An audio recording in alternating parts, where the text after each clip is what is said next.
எகிப்திய கலாச்சாரம் பற்றிய சுவாரஸ்யமான 5 தகவல்கள்.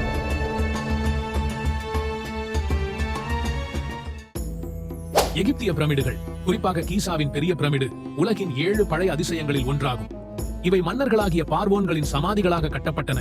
மேலும் அவற்றை எவ்வாறு கட்டினார்கள் என்பது இன்றும் புதிராகவே உள்ளது. பழைய எகிப்தியர்கள் மறைவிற்கு பின் உயிர்கள் மீண்டும் பிறப்பதாக நம்பினர். அதனால் அவர்கள் பார்வோன்களின் உடல்களை மம்மியாக மாற்றி பாதுகாத்தனர். மம்மிகள் சிறப்பாக பாதுகாக்கப்பட்டதால் பல 1000 ஆண்டுகளுக்கு பிறகும் அவை கண்டுபிடிக்கப்படுகின்றன. எகிப்தியர்கள் ஹைரோகிலிபிக்ஸ் எனப்படும் பட எழுத்துக்களை பயன்படுத்தினர். இது உலகின் மிக பழமையான எழுத்து முறைகளில் ஒன்றாகும்.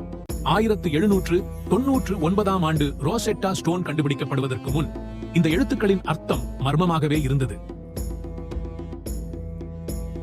நைல் எகிப்தின் பரிசு என்று வரலாற்றாசிரியர் ஹெரோடோடஸ் கூறினார்.